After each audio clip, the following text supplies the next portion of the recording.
स्वागत है जी आप सभी का एक बार फिर से स्कूपर के मंच पर।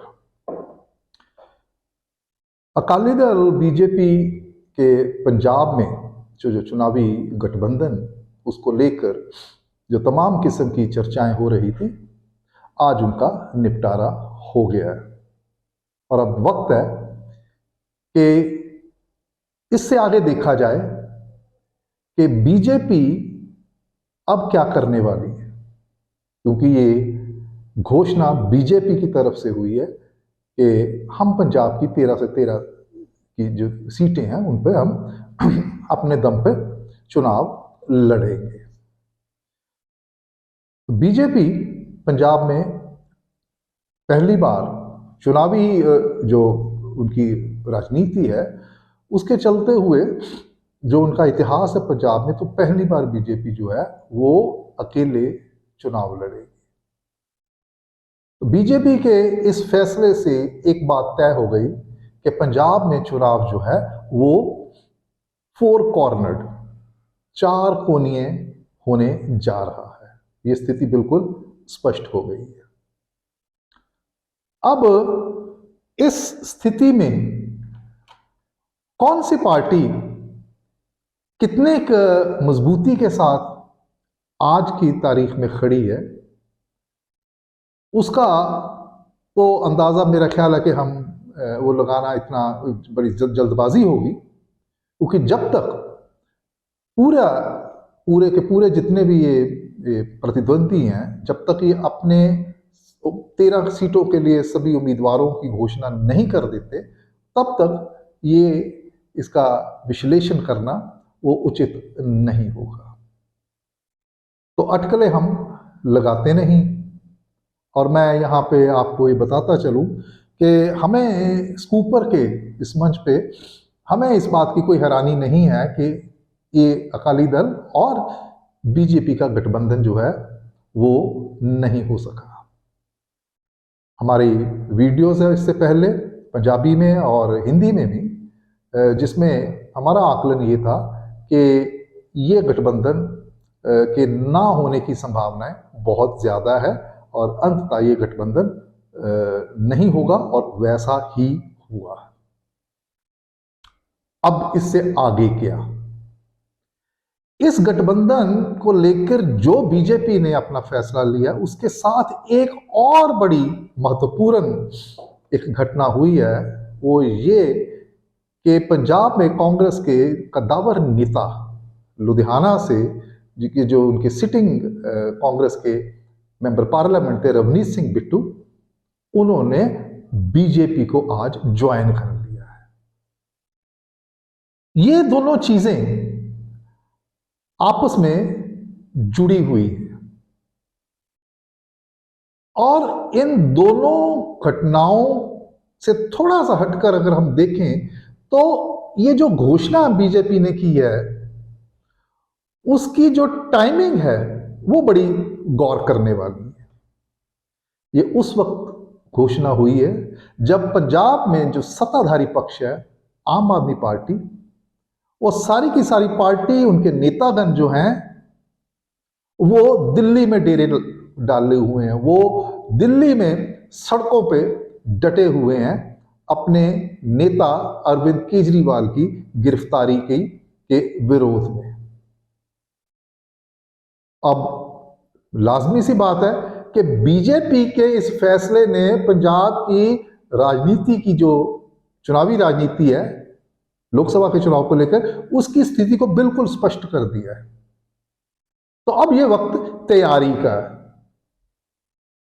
एक दुविधा आम आदमी पार्टी के सामने बीजेपी ने यह खड़ी कर दी है कि वो दिल्ली में अपना ध्यान दें या पंजाब में आकर इस चुनावी मोर्चे को संभाले। पंजाब में आम आदमी पार्टी के सर्वे सर्वा वो है पंजाब के मुख्यमंत्री, जो पंजाब का आम आदमी पार्टी पंजाब के भी अध्यक्ष हैं। सारा जिम्मा उनके ऊपर है इस चुनाव की रणनीति बनाना और उसका क्रियान्वयन करना जमीन पे, धरातल पे। वो अफोर्ड नहीं करते कि दिल्ली में वो ज्यादा समय दे। और वो भी तब जबकि वो बहुत बड़ा एक दावा एक बार नहीं कई बार कर चुके हैं। वो ये है कि आम आदमी पार्टी 13 की 13 सीटें पंजाब में जीतेगी। और अब सवाल ये पैदा होता है कि आम आदमी पार्टी का तो बिल्कुल क्लियर हो गया, लेकिन जो दूसरी बड़ी पार्टी है इन चारों पार्टियों, वो है कांग्रेस पार्टी, जो पंजाब में इस वक्त मुख्य जो विरोधी दल है लेजिस्लेचर उसमें प्लेटफॉर्म पे विधानसभा के अंदर, उनका भी बहुत कुछ दांव पे लगा हुआ है। लेकिन जो हम देख रहे हैं पिछले काफी अरसे से, जब से ये आम आदमी पार्टी के साथ इनका विवाद हुआ था, इनके गठबंधन को लेकर, हालांकि विवाद तो क्लियर हो चुकी है, लेकिन ऐसा लग रहा है कि कांग्रेस पंजाब में एक बिखराव की स्थिति में है। उनकी कोई स्ट्रेटजी जो है वो सामने एक पुख्ता स्ट्रेटजी, एक कांग्रेस के पक्ष में माहौल बंदी जो है वो करने वाली स्ट्रेटजी, वो जमीन पे दिखाई नहीं पड़ रही। और सबसे बड़ा सेटबैक कांग्रेस को कि इनके बड़े नेता उस वक्त जबकि पंजाब में जो पोलिंग होगी 1 जून को, उससे मात्र 2 महीने या कुछ दिन पहले इनके नेता जो हैं वो दूसरी पार्टियों में जा रहे हैं। इससे पहले आम आदमी पार्टी ने कांग्रेस के अंदर सेंध लगाई थी जब उन्होंने उनके एक पूर्व विधायक जो हैं गुरप्रीत सिंह जीती, उनको पार्टी में शामिल किया और अगले ही दिन उनको फतेहगढ़ साहब का जो लोकसभा का क्षेत्र है वहां से अपना उम्मीदवार घोषित किया। और उसके बाद एक बड़ा झटका आम आदमी पार्टी ने तब दिया जब विधानसभा में आम आदमी पार्टी के जो डिप्टी लीडर हैं, जो चब्बेवाल असेंबली क्षेत्र से 2 बार के विधायक हैं, उन्होंने कांग्रेस का पल्ला छोड़ के आम आदमी पार्टी में वो शामिल हो गए और अपने साथ अपने असेंबली हल्के के बहुत बड़े एक कांग्रेस का जो हिस्सा था उसको अपने साथ ले गए। और उसके बाद रवनीत सिंह बिट्टू का जाना ये बहुत बड़ा झटका माना जा रहा है, क्योंकि रवनीत सिंह बिट्टू जो है, एक तो वो 3 बार के मेंबर पार्लियामेंट है और दूसरा वो पंजाब के बड़े कांग्रेसी परिवार, कांग्रेसी नेता मरहूम मुख्यमंत्री बेअंत सिंह के ग्रैंडसन है और उनकी पहचान अपने जो दादा हैं उनके साथ जुड़ी हुई है। और जब से उन्होंने राजनीति में आए हैं, वो उनका जो असैसिनेशन हुआ था उसके बाद ये राजनीति में आए हैं। तो ये परिवार कांग्रेस की विचारधारा के साथ जुड़ा हुआ परिवार। लेकिन आज जब एक संकट का समय आया तो रवनीत सिंह बिट्टू अपनी उस पार्टी के साथ ना खड़े होकर उन्होंने अपने लिए एक मौका ढूंढा और उन्होंने बीजेपी, जो मुख्य प्रतिद्वंदी है कांग्रेस की राष्ट्रीय स्तर पर, उसको उन्होंने उसका दामन थाम लिया। अब कांग्रेस इस सेटबैक से कैसे डील करती है ये समय बताएगा अगले कुछ दिनों में बहुत कुछ। और मुझे लगता है कि कांग्रेस को भी अब थोड़ा सा चौकस होना पड़ेगा। It's a kind of wake up call for Congress.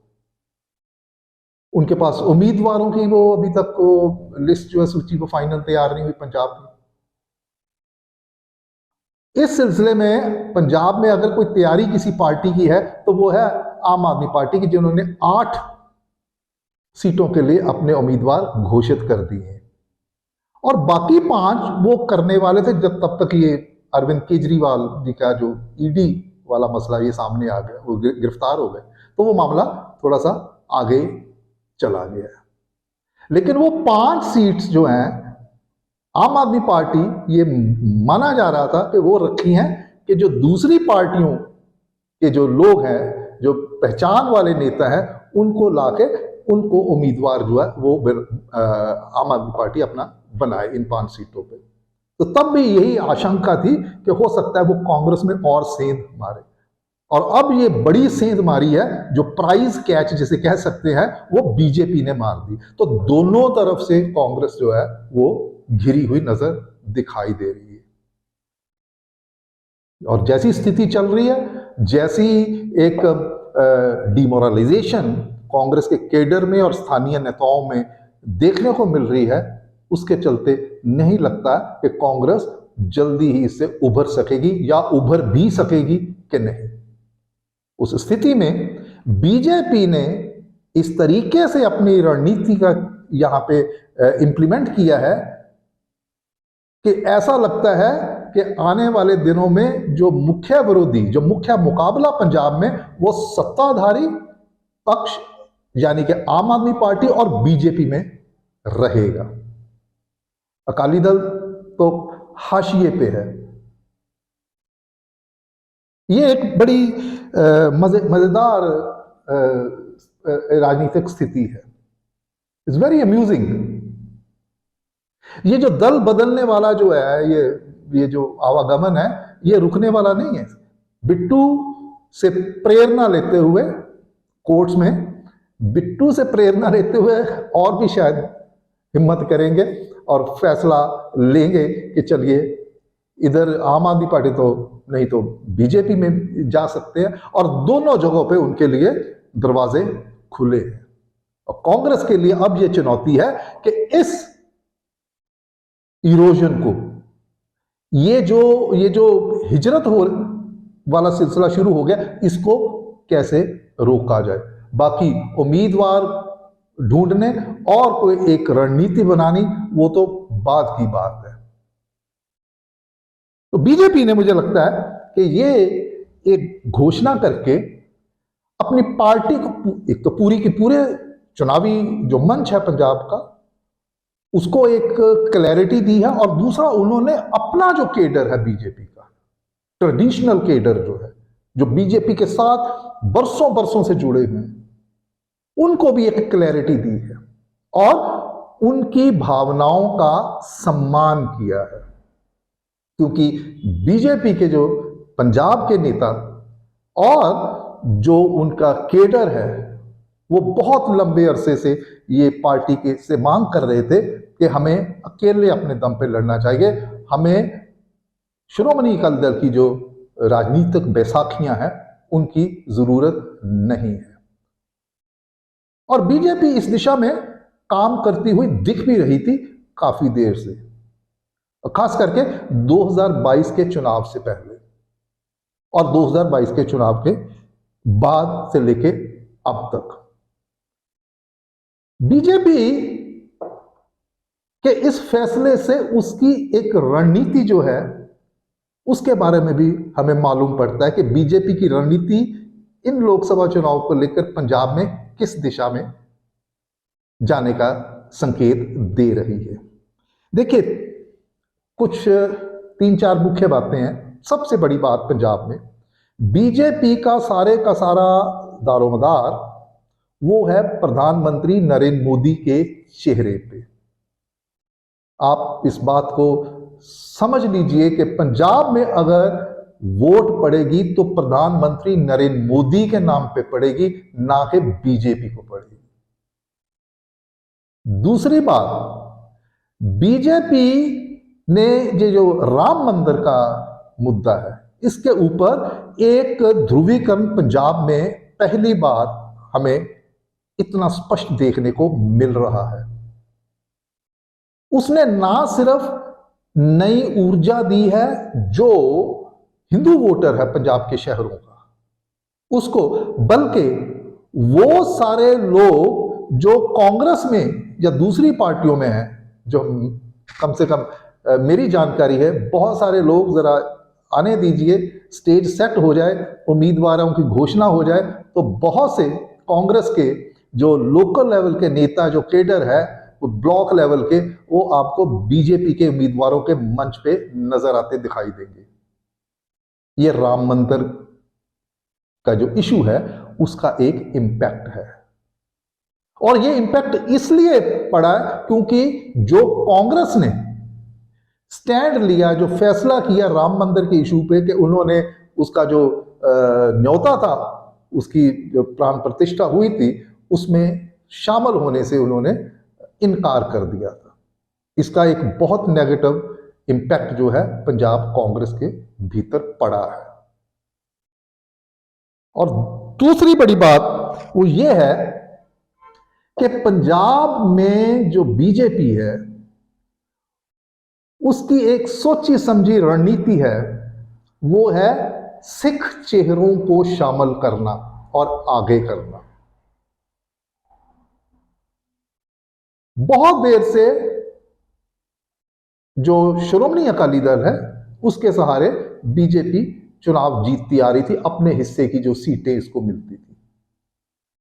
और उसमें क्या होता था कि जो बीजेपी का जो जो प्रभाव था वो शहरी क्षेत्रों तक सीमित रह गया, गांव देहात में नहीं, क्योंकि वहां पे जो सिख किसानी है, रूरल वोट बैंक है, जो कि रीढ़ की हड्डी श्रोमणी अकाली दल का, वहां पे किसी किस्म का वो कोई सेंध नहीं लगा सके और वहां पे अपना कोई प्रभाव नहीं जमा सके।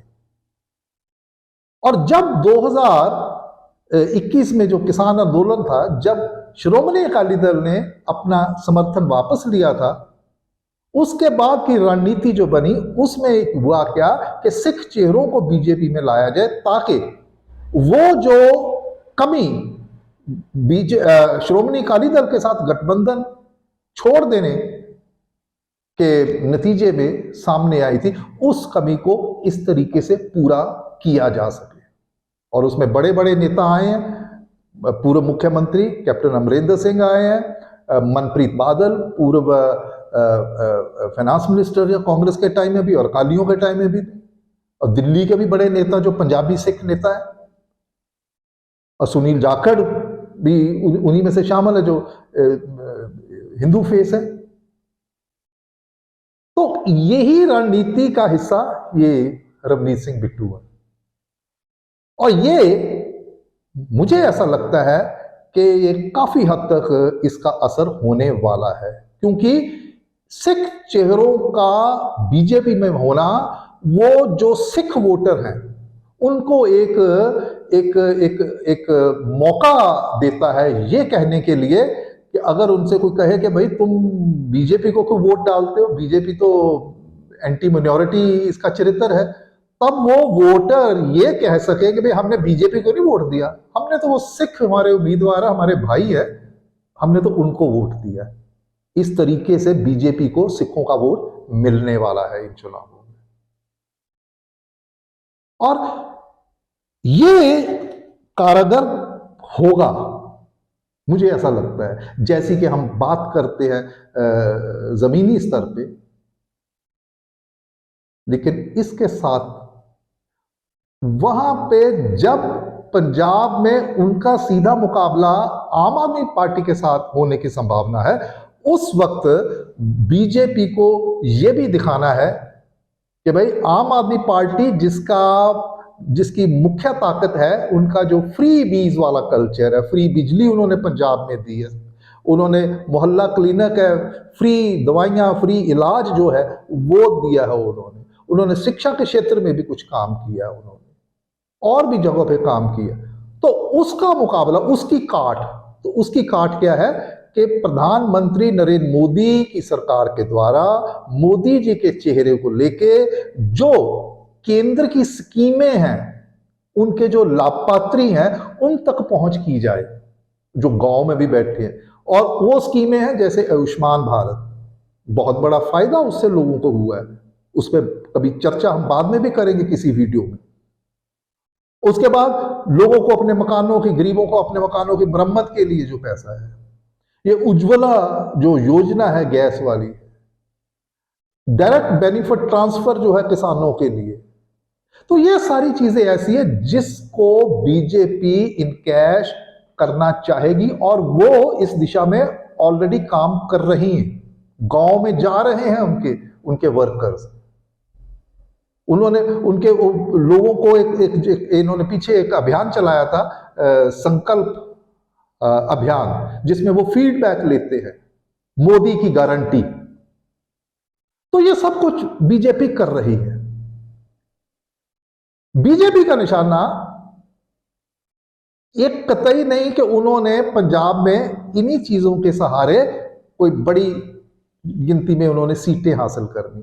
दरअसल बीजेपी का ये जो अकेले चुनाव लड़ने का जो फैसला है, वो उनकी एक किस्म से तैयारी है 2027 के असेंबली चुनाव के लिए, जब बीजेपी अपने दम पे चुनाव लड़े और सरकार बनाए, या फिर अगर गठबंधन करने की जरूरत पड़े तो श्रोमणी अकाली दल के साथ करे, लेकिन करे वो पोजीशन ऑफ स्ट्रेंथ से। श्रोमणी अकाली दल बड़ा पार्टनर नहीं, जूनियर पार्टनर के तौर पे वो करे। क्योंकि अगर अब लोकसभा चुनाव में बीजेपी श्रोमणी अकाली दल के साथ गठबंधन करती है तो इससे श्रोमणी अकाली दल जो है उसको ताकत मिलती है, और बीजेपी वो उसको ताकत देना नहीं चाहती है। और ये भी एक कारण है कि वो इस गठबंधन को लेके वो आगे नहीं बढ़े। लेकिन इसका मतलब कतई ये भी नहीं है कि बीजेपी और श्रोमणी अकाली दल में एक गठबंधन टूटने के बावजूद भी कोई कोऑर्डिनेशन ना हो। वो कोऑर्डिनेशन होगा इनका। ये जब अभी अभी मुझे नहीं लगता कि अभी ये उचित समय है, लेकिन समय आने पे हम इस पे चर्चा भी करेंगे कि श्रोमणी अकाली दल जो है, क्योंकि उनका श्रोमणी अकाली दल और बीजेपी का जो मुख्य प्रतिद्वंदी है वो है आम आदमी पार्टी पंजाब में। और श्रोमणी अकाली दल और इसके साथ कांग्रेस भी अगर मिला लें तो वो इलेक्शन जो लड़ रही है ना, जो जिस किस्म की स्ट्रेटजी वो दिखाई पड़ रही है, वो हो रही है कि वो आम आदमी पार्टी सरकार को घेर रहे हैं पंजाब के मुद्दों से। लोकसभा का मुद्दा कोई नहीं है उनके पास। अब बीजेपी के पास तो प्रधानमंत्री नरेंद्र मोदी है लोकसभा के लिए, प्रधानमंत्री का चेहरा है। अकाली दल के पास कोई चेहरा नहीं है। आम आदमी पार्टी के पास कौन सा चेहरा है? जो उनका चेहरा थे वो तो कस्टडी में अभी गिरफ्तार है। और कांग्रेस का कौन सा चेहरा है? इंडिया अलायंस का कोई चेहरा नहीं है।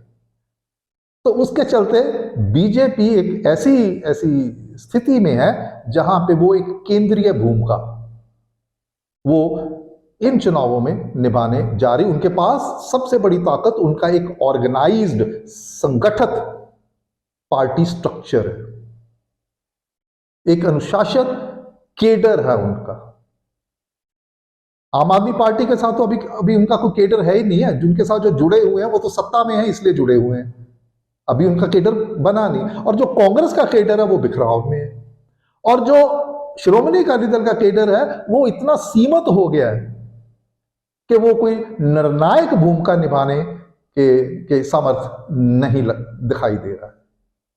तो फिलहाल ये जो बातें मैंने की हैं ये है कि इमीडिएट जो फॉल आउट है बीजेपी की इस घोषणा का, और आने वाले दिनों में, क्योंकि एक डायनामिक सिचुएशन है, परिस्थितियां लगातार बदलती रहेंगी, और वो परिस्थितियां क्या क्या करवटें लेती हैं, और उसके बाद जब वो वक्त आएगा कि एक क्लियर पिक्चर होगी, तब हम ये विश्लेषण करने की स्थिति में होंगे कि किस पार्टी का इस 4 कोणीय चुनावी दंगल में पलड़ा भारी है। उसके लिए वक्त का इंतजार करना पड़ेगा। और तब तक के लिए आप हमारी दूसरी जो वीडियोस हैं उनको देखें पंजाब की चुनावी राजनीति को लेके, और हमारे इस वीडियो को आप सब्सक्राइब करें, लाइक करें, शेयर करें, और अगले वीडियो तक इंतजार करें। बहुत बहुत धन्यवाद।